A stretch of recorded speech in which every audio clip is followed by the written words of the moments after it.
সিলেট বিভাগ বাদে সারা দেশে শুরু হলো এইচএসসি ও সমমানের পরীক্ষা। বৃষ্টিতে ভোগান্তি অভিভাবক শিক্ষার্থীদের।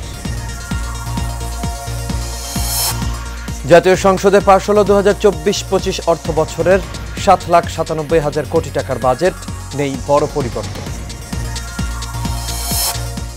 এবং কাল থেকে দেশের সকল পাবলিক বিশ্ববিদ্যালয়ে অনির্দিষ্টকালের কর্মবিরতির ঘোষণা। বৈষম্যমূলক প্রজ্ঞাপন প্রত্যাহারের দাবি।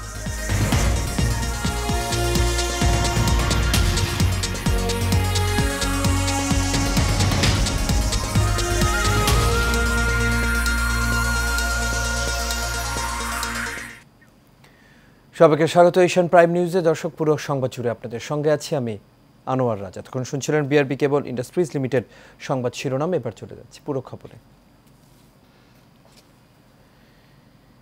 সিলেট বাদে সব বোর্ডে এইচএসসি ও সমমানের পরীক্ষা সকালে শুরু হয়েছে। সকালে রাজধানীতে ঝুম বৃষ্টির কারণে বিপাকে পড়েছেন প্রথম দিনের পরীক্ষা অংশ নেওয়া লাখ লাখ শিক্ষার্থী। তবে পরীক্ষা শেষে প্রায় প্রত্যেক শিক্ষার্থী হাসি মুখে কেন্দ্র থেকে বের হয়ে জানান পরীক্ষা ভালো হয়েছে। সামির সাত্তারের ক্যামেরায় আরও জানাচ্ছেন এইচি মিতু। সাত সকালে প্রবল বৃষ্টি মাথায় করে পরীক্ষা কেন্দ্রে ছুটতে হলো এইচএসসি পরীক্ষার্থীদেরকে। বৃষ্টির কারণে রাজধানীর পথে পথে যানবাহন সংকট, যানজটের কারণে সন্তানদের কেন্দ্রে নেওয়ার পথে ভোগান্তি পোহান অভিভাবকেরাও। শিক্ষা মন্ত্রণালয় থেকে পরীক্ষা শুরুর কমপক্ষে 30 মিনিট আগে হলে প্রবেশ করতে বলা হলেও বৃষ্টির কারণে তা সম্ভব হয়নি। সন্তানরা যখন পরীক্ষা কেন্দ্রে ব্যস্ত প্রশ্নের উত্তর লিখতে, তখনও বাহিরে উৎকণ্ঠা নিয়ে অপেক্ষায় অভিভাবকরা। 8টার সময় বেরোইছি, কোনো রিক্সা সিএনজি কিচ্ছু পাইনি। তো লোকাল ওই অটোগুলো চলে, বিশ্ব রোডে আসছি, বিশ্ব রোডে আসার পরে রাস্তার এপারে আসছি, কোনো গাড়িতে উঠতে পারি না, কোনো সিএনজি নেই, কোনো রিক্সাও নেই। আমি নিয়ে বার হয়েছি বাসার থেকে 7:30 বাজে, রাস্তায় পুরো জাম, কোনো আগাইতেই পারি না সামনে। আমার মনে করেন 60 টাকা ভাড়া 120 টাকা দিয়েছি, দিয়ে আসছি। সকল বাবা মায়ের সকল সন্তানরা সুন্দরভাবে পরীক্ষা দিক। পরীক্ষা শেষে প্রায় প্রতিটি শিক্ষার্থী জানালেন প্রশ্নপত্র সহজ হওয়ায় পরীক্ষা ভালো হয়েছে। খুবই ভালো হয়েছে। প্রশ্ন অনেক ইজি ছিল, আমাদের এক্সাম দিতেও তেমন কোনো সমস্যা হয়নি, প্রশ্ন অনেক ইজি ছিল। বৃষ্টির কারণে আর জ্যামের কারণে অনেক আমাদের আসুসটা অনেক খারাপ অবস্থা হয়ে গেছে, পুরো শরীর ভিজে আমরা এক্সাম দিছি। পরীক্ষার প্রশ্ন ভালো ছিল, সহজ ছিল, লিখতে পারছি, ইনশাআল্লাহ A+ পাবো। প্রশ্ন মোটামুটি সহজ ছিল, বাট আরেকটু সময় পাইলে আর কি একটু ভালো হতো, আরো ভালোভাবে লিখতে পারতাম। প্রশ্ন এভারেজ ছিল এবং পরীক্ষা আলহামদুলিল্লাহ ভালো হয়েছে। সিলেট বাদে দেশের 10টি শিক্ষা বোর্ডের 13,68,373 শিক্ষার্থী এবছর পরীক্ষায় বসেছে। এবারের পরীক্ষার্থীদের মধ্যে 7,50,281 জন ছাত্র এবং 7,509 জন ছাত্রী। এইচএ মিতু, এশিয়ান টেলিভিশন, ঢাকা। বড় কোনো পরিবর্তন ছাড়াই জাতীয় সংসদে সর্বসম্মতিক্রমে পাশ হয়েছে 2024-25 অর্থ বছরের বাজেট, যা আগামীকাল থেকে কার্যকর হবে। এদিন থেকে শুরু হবে নতুন অর্থ বছর। রোববার জাতীয় সংসদে নতুন অর্থ বছরের জন্য 7,97,000 কোটি টাকার প্রস্তাবিত বাজেট সর্বসম্মতিক্রমে পাশ হয়ে গেল। 6 জুন জাতীয় সংসদে 2024-25 অর্থ বছরের বাজেট উপস্থাপন করেন অর্থমন্ত্রী আবুল হাসান মাহমুদ আলী। প্রায় 3 সপ্তাহ ধরে সংসদে আলোচনা শেষে শনিবার সংসদে অর্থ বিলের অনুমোদন দেওয়া হয়, যা সর্বসম্মতিক্রমে রোববার পাশ হলো।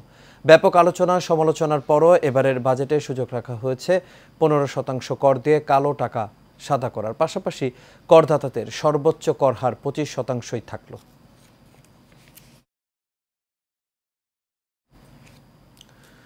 বৈষম্যমূলক প্রজ্ঞাপন প্রত্যাহার ছাড়াও সুপার গ্রেডে বিশ্ববিদ্যালয় শিক্ষকদের অন্তর্ভুক্তি এবং শিক্ষকদের জন্য স্বতন্ত্র বেতন স্কেল প্রবর্তনের দাবিতে 1 জুলাই থেকে দেশের সব পাবলিক বিশ্ববিদ্যালয়ে সর্বাত্মক কর্মবিরতি পালনের ঘোষণা দিয়েছে বাংলাদেশ শিক্ষক সমিতি ফেডারেশন।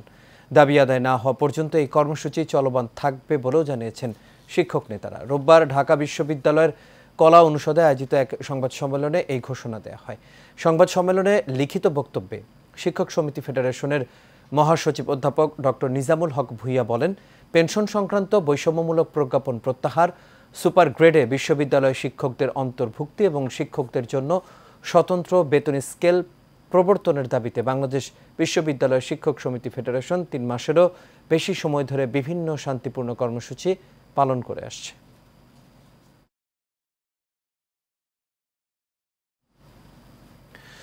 হজ পালন করতে গিয়ে নিখোঁজ হয়েছেন বাংলাদেশের তাজুল ইসলাম নামের একজন হাজি। তিনি বেঁচে আছেন না মৃত্যুবরণ করেছেন সেই বিষয়ে কোনো তথ্য নেই মক্কায় বাংলাদেশ হজ মিশনের কাছে। এদিকে ৩০,০০০-এর মতো হাজি দেশে ফিরলেও লাগেজ নিরাপত্তা রয়েছে অনেকের। বিভিন্ন অনিয়মের কারণে 18টি ট্রাভেল এজেন্সিকে কারণ দর্শানোর নোটিশও দিয়েছে কর্তৃপক্ষ। সৌদি আরব প্রতিনিধি আব্দুস সালাম কাউসারের পাঠানো রিপোর্ট জানাচ্ছেন রকিব মানিক। মক্কায় হজ এজেন্সি অ্যাসোসিয়েশনের নেতৃবৃন্দের সাথে মতবিনিময় করেন সৌদি হজ ও উমরা উপমন্ত্রী ডক্টর আল হাসান আল মনখরা। এ সময় হজ পালনকালে মিনা, আরাফায় ও মুজদালিফায় হাজিরা যে ভোগান্তিতে পড়েছে এর জন্য সৌদি মুআল্লিমদের বিরুদ্ধে ব্যবস্থা নেওয়ার কথা বলে জানান সৌদি হজ উপমন্ত্রী। কিছু কিছু ক্ষেত্রে বাস দেরিতে দিয়েছে, মক্কা থেকে মিনা যাওয়ার বাস, এবং কিছু কিছু ক্ষেত্রে মুআল্লিমগণ মিনায় স্থান কম দিয়েছে, থাকার জন্য টেন্ট ছোট দিয়েছে। আবার কোনো কোনো ক্ষেত্রে আরাফা থেকে মুজদালিফায় গমনের বাস দেরিতে দিয়েছে, অনেক হজযাত্রীকে মুজদালিফায় দেরিতে যেতে হয়েছে। এই বিষয়গুলি আমি মাননীয় হজ ও উমরা উপমন্ত্রীকে অবহিত করেছি। তাছাড়াও জামারাতে প্রবেশের সময় সকালবেলা যে হজযাত্রীদের পানির স্বল্পতা ছিল জামারাতে, সে বিষয়টিও ওনাকে অবহিত করেছি। হজ করতে গিয়ে নিখোঁজ হয়েছেন জামালপুর জেলার দেওয়ানগঞ্জের হাজি তাজুল ইসলাম। হজ মিশন জানায় তিনি মিনা থেকে ফেরার পথে নিখোঁজ হয়েছেন।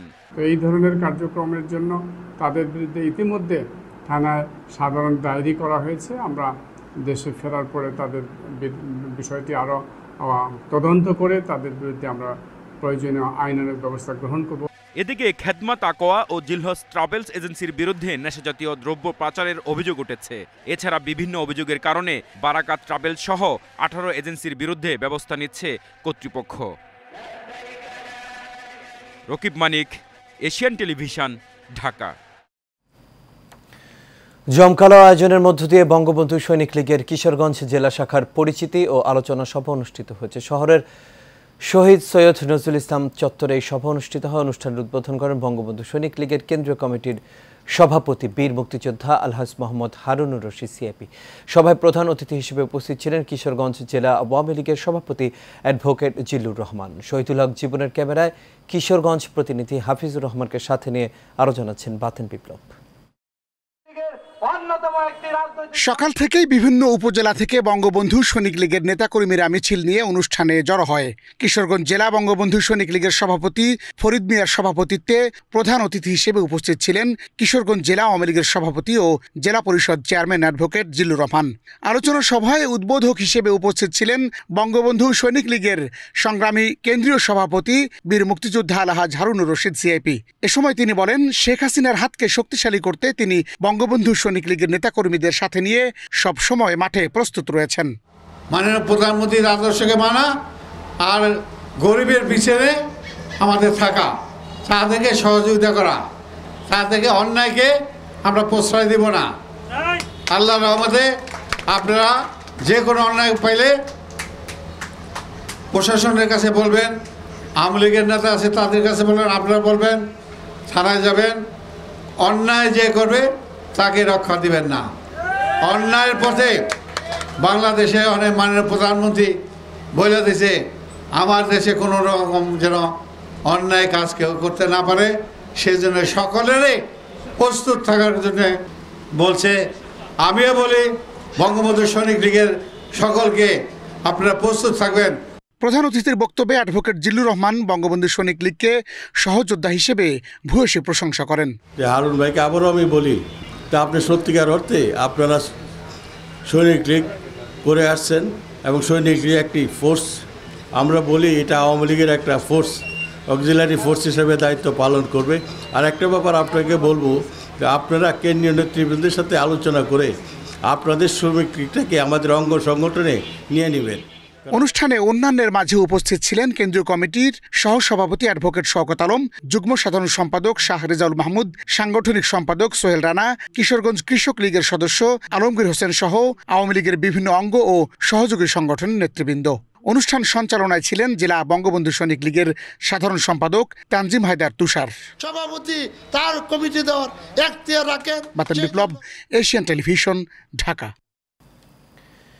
বিমান বাংলাদেশ এয়ারলাইন্সের নবনিযুক্ত ব্যবস্থাপনা পরিচালক ও প্রধান নির্বাহী কর্মকর্তা মোহাম্মদ জাহিদুল ইসলাম ভুইয়াকে শুভেচ্ছা জানিয়েছেন aviation and tourism journalist forum of Bangladesh. দুপুরে বিমান বাংলাদেশ এয়ারলাইন্সের প্রধান কার্যালয়ে গণমাধ্যম কর্মীদের সাথে সংবাদ সম্মেলন শেষে এই শুভেচ্ছা জানানো হয়। এ সময় বস্তুনিষ্ঠতা ও জবাবদিহিতা বজায় রেখে বিমান নিয়ে কাজ করতে গণমাধ্যম কর্মীদের আহ্বান জানান নতুন এই এমডি। তিনি বলেন, রাষ্ট্রের অন্যতম গুরুত্বপূর্ণ এই খাতকে লাভজনক পর্যায়ে নিয়ে যেতে গঠনমূলক কাজ করতে গণমাধ্যমের বিকল্প নেই। অনুষ্ঠানে aviation and tourism journalist forum of বাংলাদেশের সভাপতি তানজিম আনোয়ার পলেন এবং সাধারণ সম্পাদক বাতেন বিপ্লব সহ এটিজেএফবির সদস্যরা উপস্থিত ছিলেন।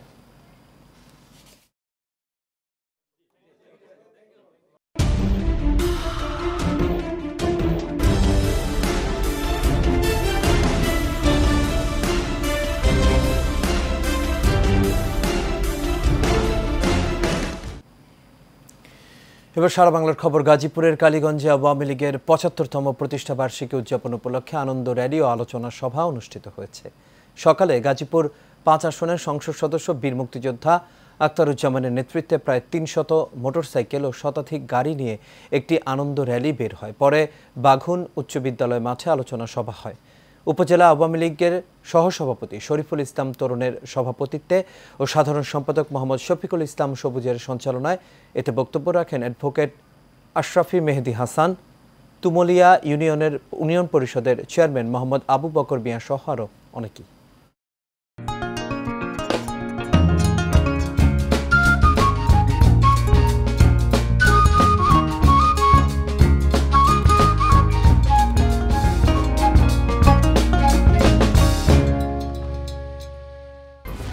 এক্সপার্ট B500 CWR স্বাধীনতার সুবর্ণ জয়ন্তীতে নতুন বাংলাদেশ গড়ার প্রত্যয় HM স্টিল B500 CWR।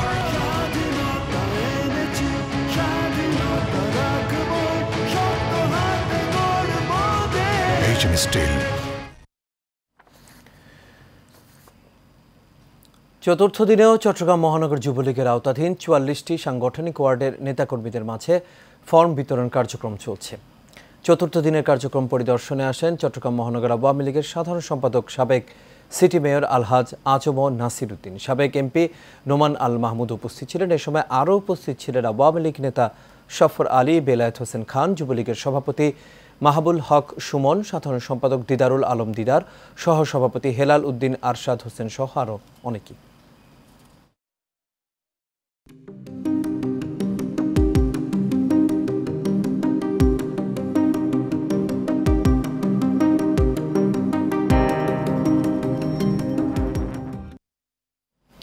এবার সিউডিল প্রেজেন্টস হেলথ অ্যান্ড বিউটি।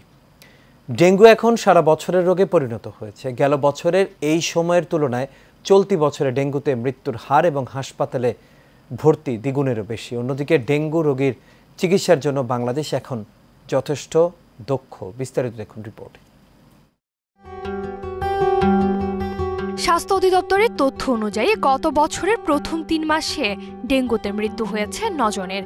চলতি বছরের প্রথম ৩ মাসে ডেঙ্গুতে মারা গেছেন ২২ জন, যা গত বছরের একই সময়ে দ্বিগুণের বেশি। একই সময়ে হাসপাতালে ভর্তি রোগীর সংখ্যা গত বছরের চেয়ে দ্বিগুণের বেশি। কোনো রোগী ডেঙ্গু হলো যদি খেতে না পারে, বমি হয়, পাতলা পায়খানা হয়, পেটে ব্যথা, তখনই তাই কিন্তু স্যালাইন না শুধু যে কোনো ফ্লুইড এগুলো দিতে হয় আর কি। এখন যদি সবার তো আর লাগে না এটা। গত বছর একটু সংকট ছিল, কারণ হঠাৎ করে হিউজ নাম্বার অফ পেশেন্ট বাড়ছিল, তো একটা জিনিস তৈরি করতে তো সময় লাগে। সুতরাং সেই জন্য একটু টেম্পোরারি ক্রাইসিস হয়েছে। এই ব্যাপারে আমার মনে হয়েছে এখনও এরকম ক্রাইসিস কিন্তু হয় নাই, বা স্বাস্থ্যমন্ত্রীও কিন্তু বলছে আর কি সবাই প্রস্তুত আছে যে ওইরকম সংকট যাতে না হয়। আশা করি হয়তো হবে না এটা আর কি। এটাই আমাদের জন্য সবার যে লাগবে তা তো কথা না, লাগতে পারে। আপাতত যা আছে এগুলো দিয়ে তো যেরকম ইমার্জেন্সি সেটা সামাল দেওয়া যাবে আর কি। আর যদি হঠাৎ হয়ে যায়, বেশি হয়, তখন অবস্থা অনুযায়ী ব্যবস্থা নিতে হবে আর কি। ডেঙ্গু মশার ঘনত্ব, বৃষ্টিপাত, তাপমাত্রা, আর্দ্রতা, ডেঙ্গু রোগের এই বিষয়গুলো বিবেচনায় নিয়ে মাঠ পর্যায়ে গবেষণায় দেখা গেছে এবারের ডেঙ্গু পরিস্থিতি আরও খারাপ হতে পারে। উপজেলা লেভেলে গিয়ে তারা চিকিৎসা করতে পারবে। অযথা ঢাকায় আসে বা শহরে আসে বা অ্যাম্বুলেন্স আসে, এই সময়টা যেন নষ্ট না করে। কারণ এখানে রুগীটা তার রুগীর আস্থার প্রবলেম। রুগী মনে করে যে তার এলাকায় বোধহয় ভালো চিকিৎসা হয় না, শহরে যাইতে এরকম মনে করে। তাদের বলবো যে আপনারা এই কাজটা করেন না। আমাদের মোটামুটি ডাক্তাররা, স্বাস্থ্যকর্মী, তারা ডেঙ্গুর চিকিৎসা মোরলেস কিন্তু জানে। প্রয়োজনে তারা অনলাইন বা টেলিফোনে বিভিন্নভাবে ডাক্তার আমাদের সঙ্গে যোগাযোগ করে ট্রিটমেন্ট দিতে পারবে। সেই জন্য আমরা যে যেখানে আছেন ওখানে চিকিৎসাটা নেবেন। চিকিৎসা নিলেই কিন্তু এই মৃত্যুর ঝুঁকিটা আরেকটু কমানো সম্ভব আর কি। ডেঙ্গু রোগের চিকিৎসায় বাংলাদেশের চিকিৎসকরা এখন যথেষ্ট দক্ষ। হাসপাতালগুলোর ব্যবস্থাপনা এখন অনেক ভালো, তারপরও প্রস্তুতি প্রয়োজন। সেই সঙ্গে দরকার মানুষকে সচেতন করা এবং এডিস মশা নিয়ন্ত্রণ করে ডেঙ্গু রোগ যাতে বৃদ্ধি না পায় তার ব্যবস্থা নেয়া। অনুকৃতি আদিত্য, এশিয়ান টেলিভিশন। আর এরই সাথে শেষ করবে এশিয়ান প্রাইম নিউজ। তবে যাবার আগে বিআরবি কেবল ইন্ডাস্ট্রিজ লিমিটেড সংবাদ শিরোনামগুলো দেখে নেব দর্শক আরও একবার।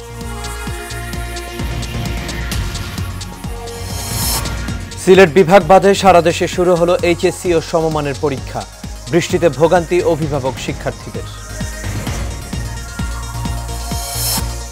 জাতীয় সংসদে পাশ হলো 2024-25 অর্থ বছরের 7,97,000 কোটি টাকার বাজেট। নেই বড় পরিবর্তন। এবং কাল থেকে দেশের সকল পাবলিক বিশ্ববিদ্যালয়ে অনির্দিষ্টকালের কর্মবিরতির ঘোষণা। বৈষম্যমূলক প্রজ্ঞাপন প্রত্যাহারের দাবি। দর্শক, এই ছিল আমাদের এখনকার আয়োজন। আমাদের পরবর্তী সংবাদ দেখার আমন্ত্রণ রইল। এতক্ষণ সাথে থাকার জন্য সবাইকে ধন্যবাদ। শুভরাত্রি।